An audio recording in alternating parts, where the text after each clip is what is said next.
아멘. 우리 하나님께 영광의 박수 올려드립니다.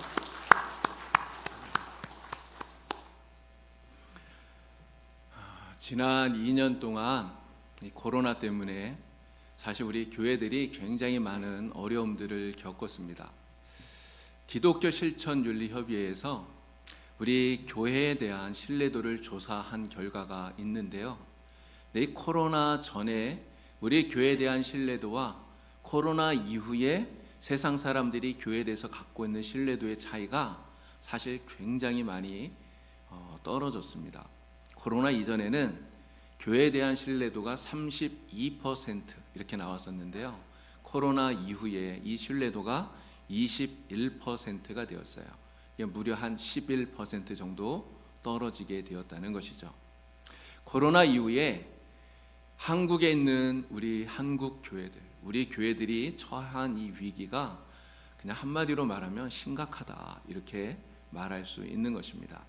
이러한 상황 속에서 우리 교회들이 다시금 바르게 서게 되는 길, 우리 하나님께서 우리에게 베풀어 주신 그 은총을 우리가 회복하는 길, 이런 어떻게 해야 우리가 교회가 바르게 서고 또 하나님의 은혜를 다시 회복할 수 있겠습니까? 그것은 다른 방법이 없는 거예요. 그러니까 본질로 돌아가야 된다는 것이죠. 이 본질이 무엇이냐? 본질이 바로 복음이라고 하는 겁니다. 복음. 그래서 2022년도를 시작하면서 우리 교회의 표어를 복음으로 교회를 새롭게, 세상을 이롭게 이렇게 정한 거예요. 올해 한 해 동안을 우리가 이 표어를 기억하면서 정말 교회를 새롭게 하고 또 세상을 이롭게 하는 복음으로서 우리 하나님의 기쁨이 되는 우리 봉산교회, 우리 모든 성도님들 되기를 우리 주님의 이름으로 간절히 축원합니다. 자, 사도행전의 오늘 초대교회 모습을 우리가 보았는데요. 이 초대교회 모습을 보면 마치 천국의 모습을 보는 것 같아요. 정말 이상적인 교회입니다.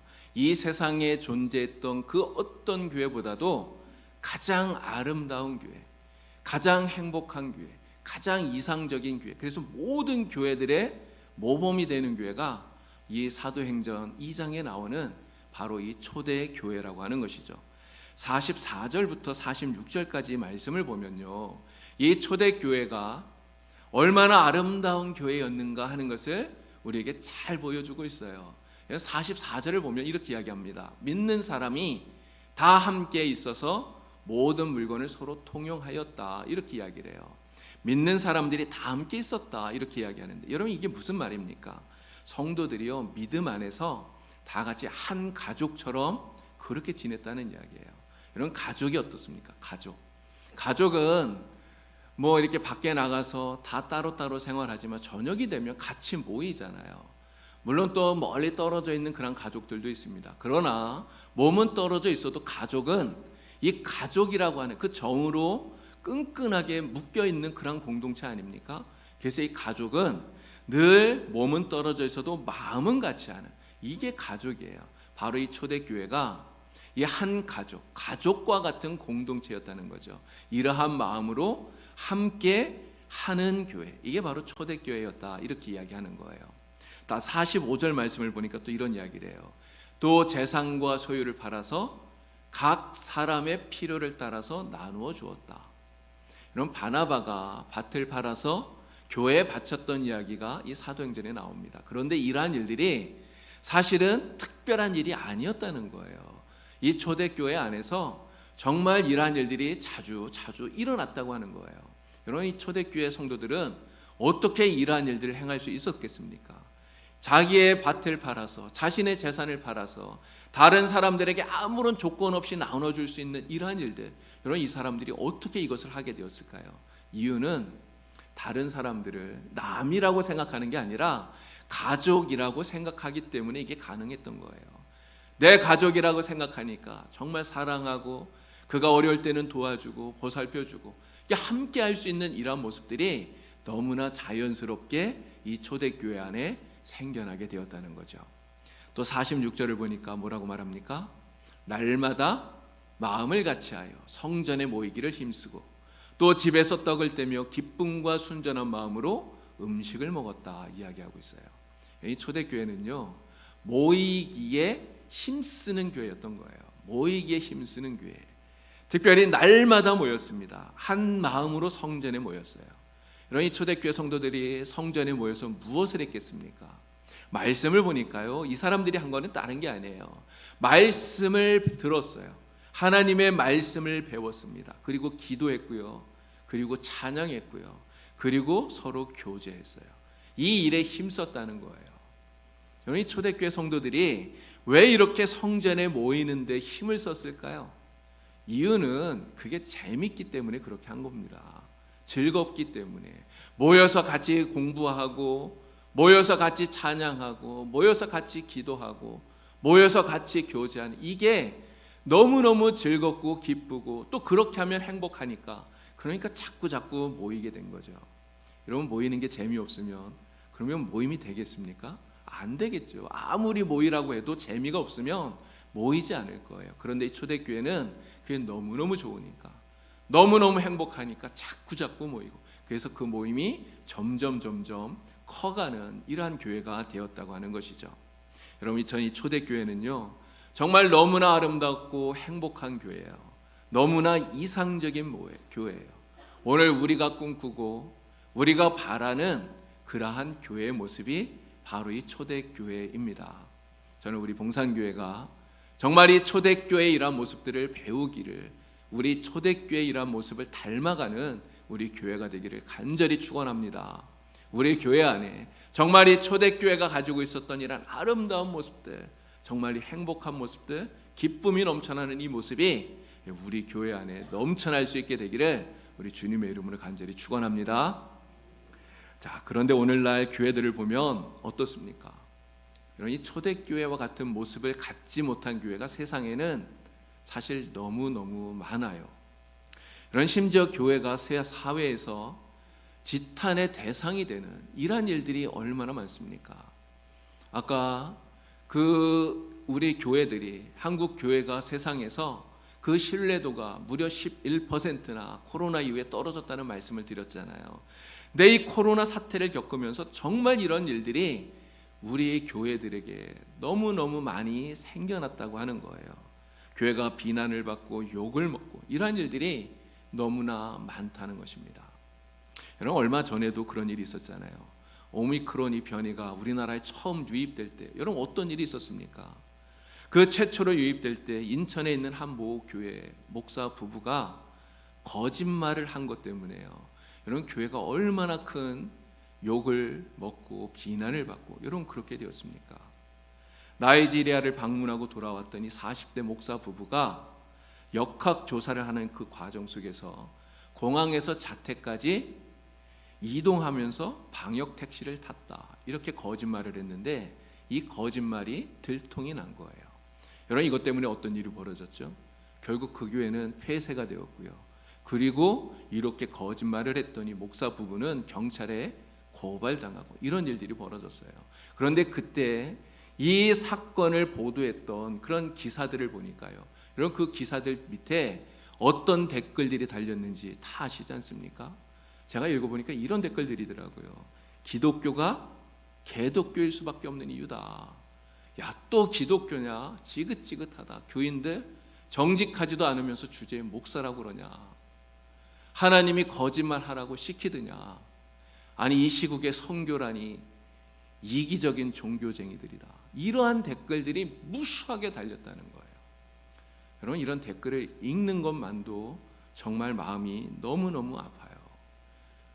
이런 일들이 터지고 나면 정말 기독교인으로서, 특별히 목사로서 정말 하나님 앞에 너무 죄송하다, 부끄럽다 이런 생각이 듭니다. 우리 주님이 우리에게 뭐라고 말씀하셨습니까? 너희는 세상의 빛이 되어라. 너희는 세상의 소금이 되어라. 주님 말씀하셨는데 세상 속에서 빛이 되기는, 세상 속에서 소금이 되지는 못할 망정 세상 사람들에게 비난받고 세상 사람들에게 손가락질 받고, 여러분 그 교회를 그렇게 만든다면 정말 하나님 앞에 너무너무나 죄송할 따름인 것이죠. 여러분, 우리 교회는 어떻습니까? 우리 교회는 어떤가요? 제가 우리 교회 부임하고 나서 지금까지 사람들이 이런저런 이야기하는, 우리 교회에 대해서 하는 그러한 이야기들을 듣는데, 그래도 하여간 우리 교회는요, 사람들이 손가락질하는 이야기는 제가 한 번도 들어본 적은 없어요. 우리 교회에 대해서 사람들이 뭐 이렇다 저렇다 나쁘게 이야기하는 것은 사실 제가 듣질 못했습니다. 사실 그런 면에서 보면 그래도 우리 교회는 그래도 잘하고 있구나 이런 생각이 들긴 한데요. 그래도 여러분, 우리 교회 역시 한국 교회의 한 일원 아닙니까? 그렇기 때문에 교회가 세상에 부끄러운 모습을 보인 것에 대해서 우리 교회도 역시 책임을 함께 동감해야 된다는 것입니다. 그리고 앞으로는 정말 교회의 본연의 모습을 되찾고요. 그리고 교회가 교회다운 모습을 만들어가기 위해서 저와 여러분들이 더욱더 노력하고 더욱더 애써야 되리라 믿습니다. 자, 그러면 이 교회가, 우리들의 이 교회가 본연의 모습을 되찾고 그리고 진짜 교회다운 교회를 만들어가기 위해서 우리가 어떻게 해야 되겠느냐라고 하는 거예요. 여러분, 초대교회처럼 이 아름다운 교회, 정말 이상적인 교회, 진짜 교회다운 교회를 만들기 위해서 우리가 무엇을 해야 되겠습니까? 우리가 할 수 있는 일은 한 가지예요. 바로 복음으로 되돌아가는 것입니다. 바로 복음으로 새롭게 되는, 여기에 답이 있다고 하는 것이죠. 여러분, 복음이 무엇입니까? 복음은 바로 예수님이 복음이에요. 예수님이 복음이에요. 죄로 인해서 우리가 죽을 수밖에 없었는데 우리를 구원하기 위해서 하나님께서 이 세상에 예수님을 보내주셨습니다. 그래서 누구든지 예수님을 믿기만 하면 죄를 용서받고 구원을 받아요. 여러분, 이게 복음이에요. 여러분, 이 복음의 핵심이 누굽니까? 예수님이에요. 여러분, 예수님이 빠지면 그러면 복음은 더 이상 복음이 아니에요. 예수 없는 복음은 세상에 존재하지 않는 거예요. 그래서 복음으로 교회가 새롭게 된다, 이 말은 곧 예수님으로 교회가 새롭게 된다고 하는 이 말과 똑같은 이야기인 것입니다. 여러분, 그러면 왜 교회가 예수님으로 인해서 새롭게 되어야 됩니까? 예수로 말미암아 교회가 새롭게 되어야 되는 이유, 그것은 예수님이 교회의 주인이기 때문에 그래요. 여러분, 교회를 누가 세웠습니까? 우리 봉산교회를 세우신 분이 누굽니까? 바로 우리 주님이시잖아요. 우리 주님이 우리 교회를 세우셨고요. 우리 교회의 주인이기 때문에, 그래서 예수님으로 말미암아 우리 교회가 새로워져야 된다고 하는 것이죠. 그런데 어떤 교회들을 보면요, 예수님이 주인이 아니라 사람이 주인인 이러한 교회들이 세상에 정말 많아요. 예수님의 뜻을 따라서 교회를 운영하는 것이 아니라 사람들의 뜻을 따라서 교회를 운영하는 이런 교회들이 세상에는 너무나 많다는 거예요. 여러분, 주님의 뜻을 따르지 않고 사람들의 뜻을 따라 교회를 운영하면 어떤 일이 벌어집니까? 여러분, 사람들 생각이 다 달라요. 사람들의 뜻이 다 달라요. 그러다 보니까 서로 부딪히게 되죠. 갈등이 생겨나게 되죠. 결국 그 갈등 때문에 싸웁니다. 목사와 장로가 싸우고요. 성도와 성도들이 싸우고요. 이러한 분리되어지는, 이러한 분란이 일어나는 교회가 세상에 얼마나 많은지 몰라요. 가장 사랑이 넘치고 가장 평화로워야 할 그 교회가 전쟁터가 되고 싸움터가 되었다는 겁니다. 근데 여러분, 초대교회, 우리가 아까 말씀 가운데 읽었던 초대교회를 생각해 보십시오. 여러분, 초대교회 주인이 누굽니까? 사람들인가요? 사람이 주인이 아니에요. 초대교회의 주인은 진짜 예수님이 주인이라는 거예요. 예수님이 주인인 그러한 교회인 것입니다. 그래서 모든 성도들이 주님의 뜻을 따라서 함께 모였어요. 주님의 뜻을 따라서 함께 기도합니다. 주님의 뜻을 따라 함께 찬양해요. 주님의 뜻을 따라서 함께 교제한다는 것이죠. 그래서 그렇게 주님의 뜻을 따라 모여서 함께 할 때 바로 거기에 기쁨이 있었고요. 거기에 행복이 있었던 것이죠. 그래서 이 초대교회가 정말 아름다운 교회, 가장 이상적인 교회가 되었다고 하는 말씀입니다. 그래서 복음으로 새로워지는 교회란 바로 이 초대교회처럼 모든 것을요, 정말 하나에서 10까지 예수님께 모든 것을 맡겨드리는 교회, 이게 바로 복음으로 새로워지는 교회입니다. 우리 교회를 이끌어 가시는 분이 주님이 되시도록 모든 교회 전권을 하나님께, 우리 주님께 맡겨드리는 교회, 이게 바로 예수님으로 새로워지는 교회, 복음으로 새로워지는 교회라는 것이죠. 여러분, 우리 봉산교회가 바로 그러한 교회가 되기를 간절히 바랍니다. 예수님이 주인이 되는 교회, 예수님께서 모든 것을 이끌어 가시는 교회, 복음으로 새로워지는 교회가 우리 봉산교회가 되어서 우리 교회가 정말 하나님을 기쁘시게 드리는 하나님의 기쁨이 되는 귀한 교회가 되기를 우리 주님의 이름으로 간절히 축원합니다. 주님의 이름으로 축원합니다. 자, 그러면 우리 교회가요, 이 복음으로 새로워져야 되는데, 그럼 과연 무엇이 복음으로 새로워져야 되겠느냐는 거예요. 그럼 무엇이 복음으로 새로워져야 되겠습니까? 사실 다 새로워져야 돼요. 정말 하나에서 열까지 모든 것들이 다 새로워져야 됩니다. 그런데 저는 오늘 특별히 여러분들에게 세 가지만 좀 말씀을 드리고 싶어요. 가장 먼저는 교회에서 선포되어지는 하나님의 말씀이 복음으로 새로워져야 된다는 겁니다. 하나님의 말씀이 복음으로 새로워져야 돼요. 이런 교회에서 선포되어지는 하나님의 말씀과 가장 관계 있는 사람이 누굽니까? 이게 바로 저죠. 그냥 말씀을 선포하는 사람은 목사니까 저와 관련되어진 그런 이야기라고 말할 수 있겠습니다. 저는 이 말씀을 준비하면서 이런 생각을 해봤어요.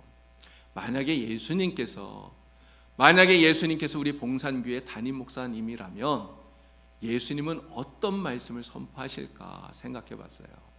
그러면 만약에 예수님이 우리 교회 담임 목사시라면 정말 은혜로운 말씀 예수님 선포하시지 않겠습니까?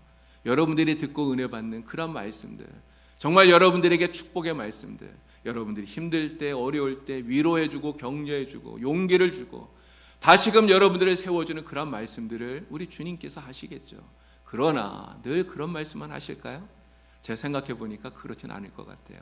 때로는 우리가 듣기가 좀 힘들더라도, 때로는 우리의 마음에 상처가 되더라도 예수님은요, 우리의 믿음이 바르게 서도록, 정말 우리의 믿음이 온전해지도록 때로는 책망의 말씀도 주님은 아끼지 않으실 것이다, 그런 생각이 들어요.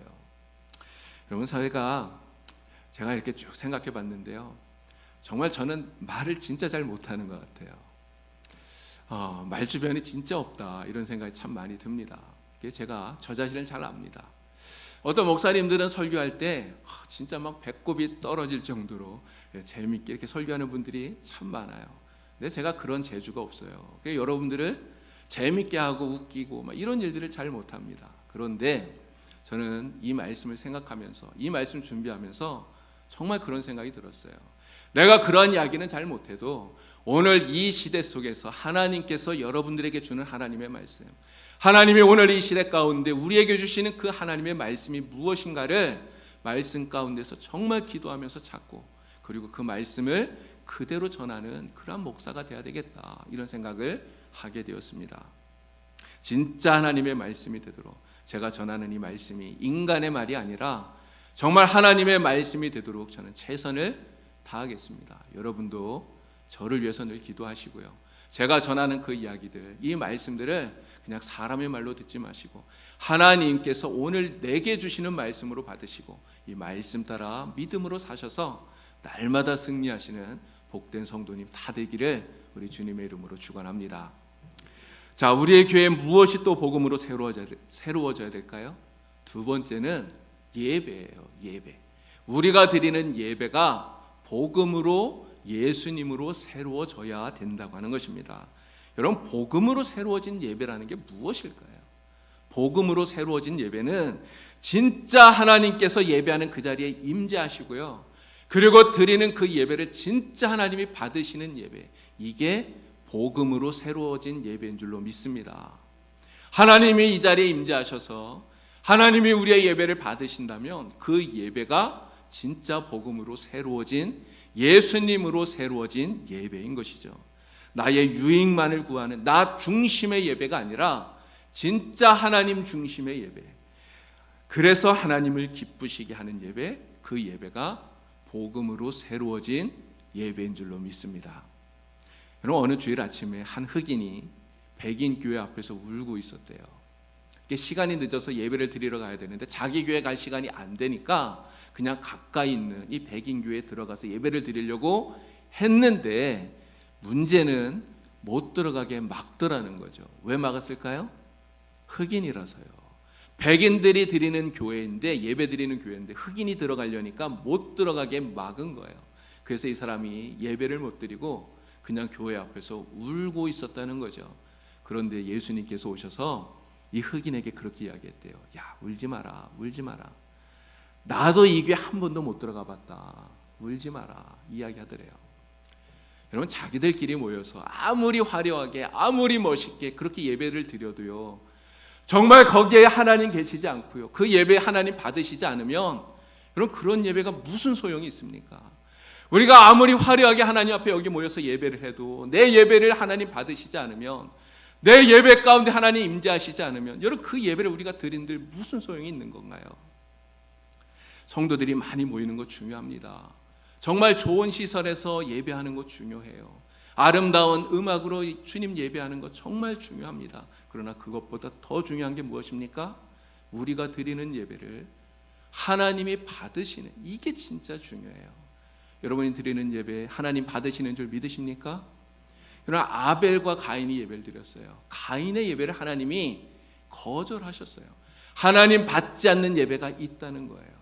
그러나 오늘 여러분들이 드리는 예배가 정말 하나님이 기쁘게 받으시고 흠양하시는 아벨의 예배, 그러한 예배, 정말 복음으로 새로워지는 예배가 다 되기를 간절히 축원합니다.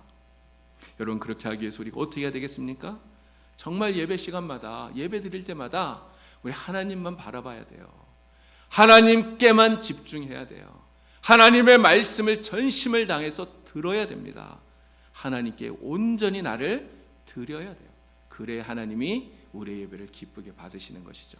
오늘 우리 봉산교에서 드려지는 모든 예배가 정말 하나님이 기쁘게 받으시는 복음으로 새롭게 되는 예배가 되기를 우리 주님의 이름으로 간절히 축원합니다.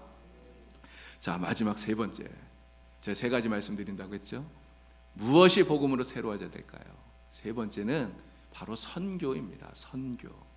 우리 교회가 하는 선교가 복음으로 새로워지는 선교가 되어야 된다는 이야기예요.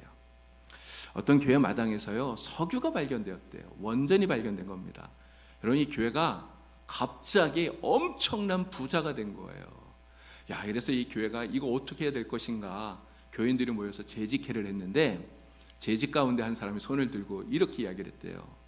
오늘 이후로 우리 교회는 다른 사람을 받지 않기로 동의합니다. 이렇게 이야기를 했대요.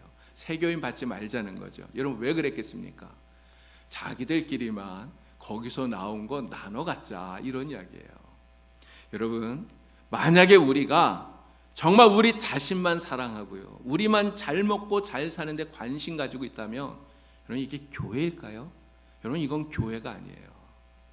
우리 하나님께서는 절대 이것을 원하지 않습니다. 우리 주님이 우리에게 무엇이라고 말합니까?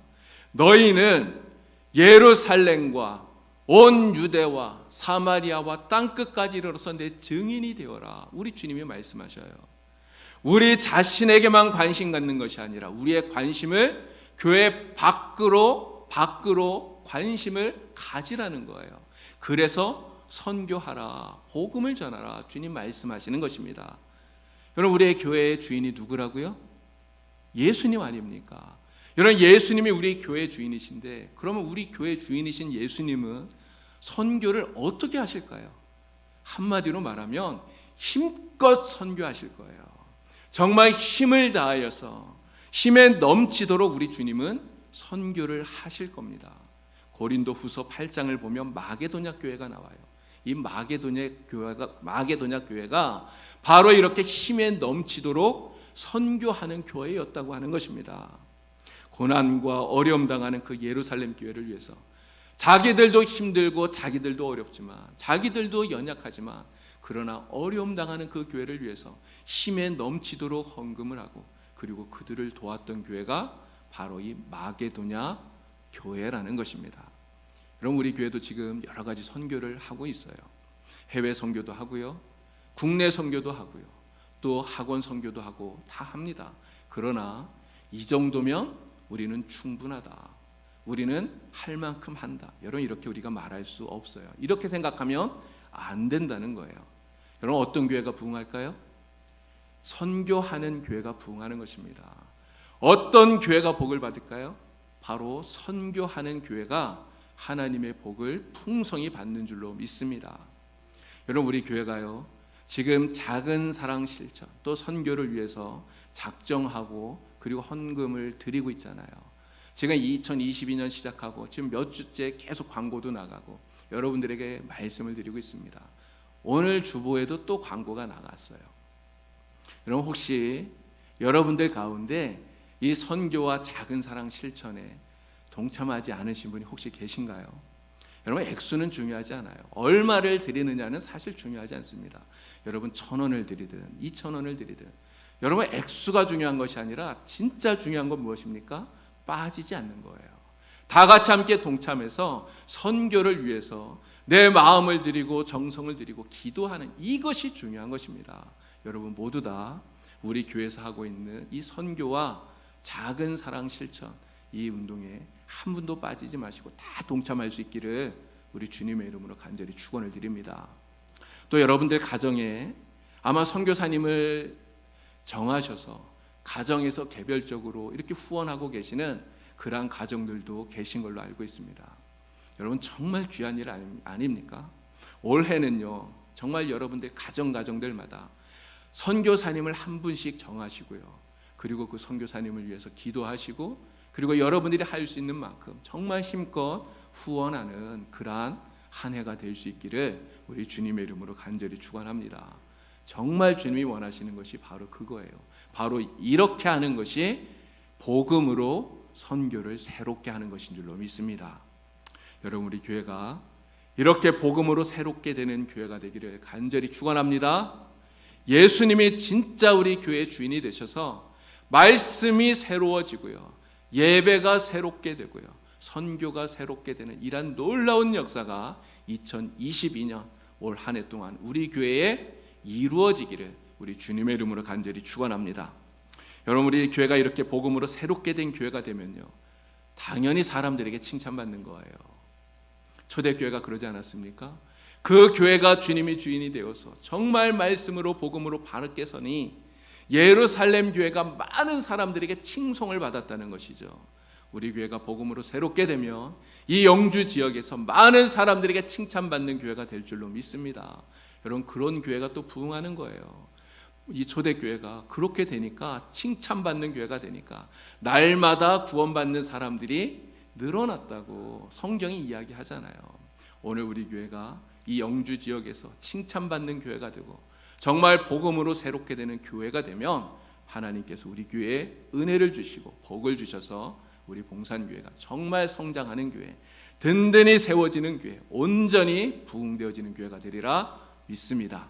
우리 봉산교회가 하나님의 은혜 가운데 복음으로 새로워지는 교회가 되기를 우리 주님의 이름으로 다시 한번 간절히 축원을 드립니다. 기도드리겠습니다. 하나님 아버지, 우리 봉산교회가 복음으로 새롭게 되는 교회가 되게 하여 주시옵소서. 예수님으로 새롭게 되는 교회가 되게 하여 주시옵소서. 예수님이 우리 교회 진짜 주인이 되셔서 말씀이 새롭게 되고 예배가 새롭게 되고 선교가 새롭게 되는 교회가 되게 하여 주시옵소서. 그래서 이 영주 지역에서 칭찬받는 교회, 날마다 부흥하는 교회가 되도록 하나님 은혜를 더하여 주시옵소서. 예수님의 이름으로 기도드리옵나이다. 아멘.